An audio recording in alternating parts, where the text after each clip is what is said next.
जय हिंद दोस्तों। आज हम क्लास 10th का जो बच्चे 2024 में एग्जाम देने वाले हैं उन लोगों के क्लास 10th का चैप्टर नंबर जो 6 है बायोलॉजी में जनन, उसका संपूर्ण ऑब्जेक्टिव कराने जा रहे हैं। तो आप लोग थोड़ा सा ध्यान से देखिए और लगातार देखिए। उम्मीद करते हैं कि आप लोगों को सब क्वेश्चन समझ में आएगा और अच्छा से समझ में आएगा, इसलिए आप लोग अच्छे से देखिए। स्टार्ट करते हैं वीडियो को, आप लोग लास्ट तक जरूर बने रहिएगा। सबसे पहले दोस्तों यहाँ पे हम लोगों को एक चीज देखना है कि जो चैप्टर नंबर 6 का पहला क्वेश्चन है वो कह रहा है कि पराग कण निम्न में से किसके अंदर बनते हैं। पराग कण जो होते हैं वो निम्न में से किसके अंदर बनते हैं।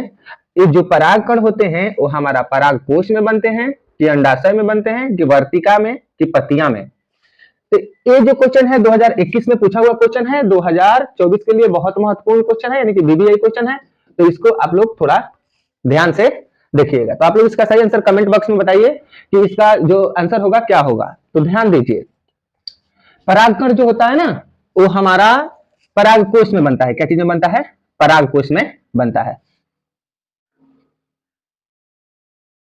चलिए नेक्स्ट क्वेश्चन देखते हैं हम लोग का नेक्स्ट क्वेश्चन क्या है। हम लोग नेक्स्ट क्वेश्चन को देखते हैं।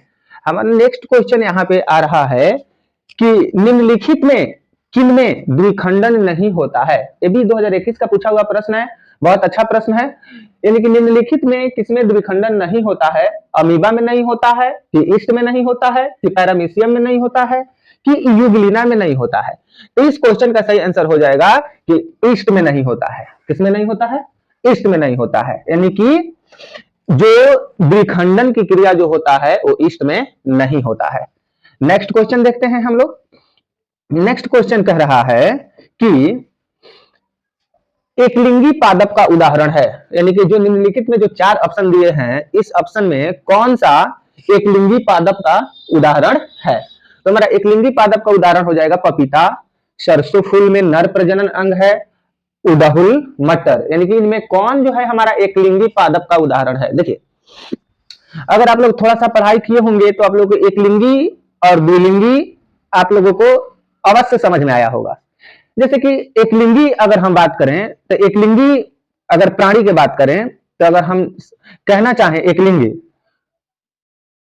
अगर हम कहना चाहें तो एकलिंगी कह सकते हैं वैसा जीव व ऐसा पौधा, वैसा जीव या वैसा पौधा जिसमें नर जनन अंग यानी कि मेल रिप्रोडक्टिव सिस्टम और मादा जनन अंग अगर दोनों अलग अलग पाए जाते हैं तो उसको हम लोग एकलिंगी कहते हैं।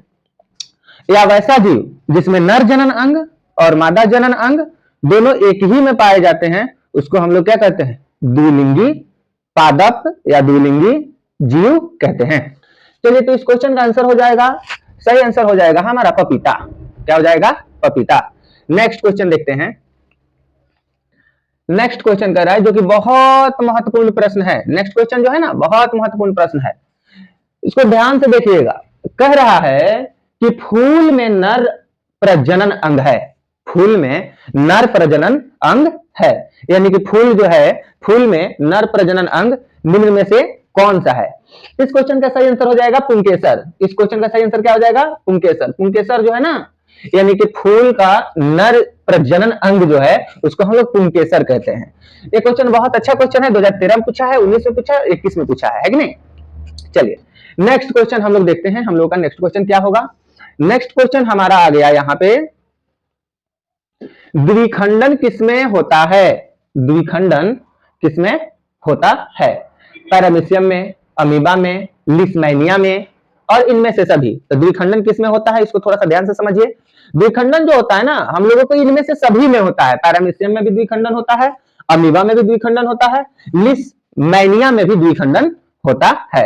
यानी कि इसका सही आंसर हो जाएगा इनमें से सभी। चलिए नेक्स्ट क्वेश्चन हम लोग देखते हैं। हम लोगों का नेक्स्ट क्वेश्चन आ रहा है जो कि बहुत ही अच्छा प्रश्न है कि नहीं। 2022 में पूछा है, 21 में नहीं पूछा है, 2020 में पूछा है, 21 में नहीं पूछा है, 22 में नहीं पूछा है, 23 में नहीं पूछा है, 24 के लिए बहुत महत्वपूर्ण है। अमीबा में अलैंगिक जनन किस विधि द्वारा होता है। यानी कि अमीबा में अलैंगिक जनन किस विधि द्वारा होता है। इस क्वेश्चन को थोड़ा सा ध्यान में देखिए। अमीबा जो होता है ना उसमें अलैंगिक जनन किस विधि के द्वारा होता है। मुकुलन के द्वारा होता है कि विखंडन के द्वारा होता है कि बीजाणु जनन के द्वारा होता है कि इनमें से सभी के द्वारा होता है। तो अमीबा में अलैंगिक जनन विखंडन के द्वारा होता है। किसके द्वारा होता है? विखंडन के द्वारा होता है। अमीबा में अलैंगिक जनन विखंडन के द्वारा होता है।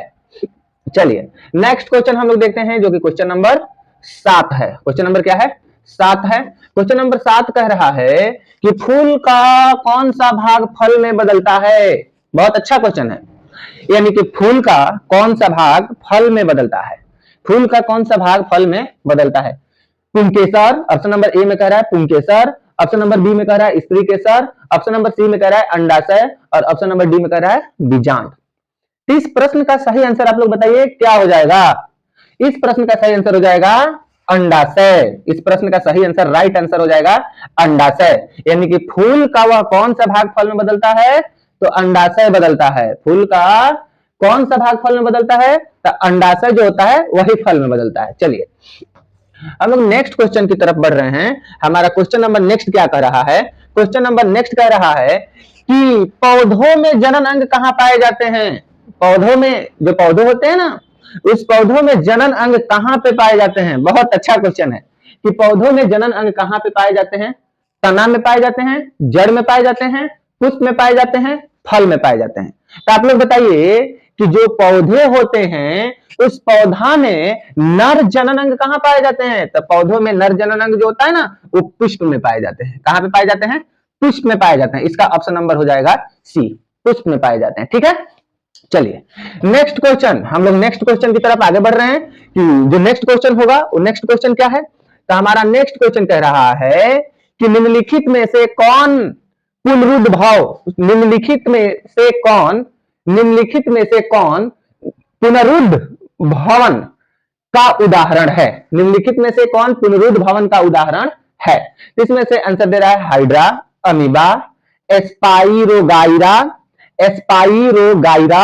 इनमें से कोई नहीं। तो इस प्रश्न का सही आंसर हो जाएगा, इस प्रश्न का राइट आंसर हो जाएगा बच्चे हाइड्रा। इस प्रश्न का राइट आंसर हो जाएगा हाइड्रा। चलिए क्वेश्चन नंबर हम लोग नेक्स्ट देखते हैं, है कि नहीं? क्वेश्चन नंबर नेक्स्ट कह रहा है कि निम्न में से कौन एक लिंगी पुष्प है? निम्न में से कौन एक लिंगी पुष्प है? गुड़हल पुष्प, सरसों पुष्प, पपीता पुष्प, गुलाब पुष्प। इस प्रश्न का हम लोग इसी में अभी इस प्रश्न के बारे में बातचीत कर लिए हैं। बताइए कि निम्न में से कौन सा एक लिंगी पुष्प है? पपीता पुष्प। इसका आंसर क्या हो जाएगा? पपीता पुष्प। इसका आंसर क्या हो जाएगा? पपीता पुष्प। ये हमारा हो जाएगा राइट आंसर। राइट आंसर हमारा हो जाएगा पपीता पुष्प। जय हिंद।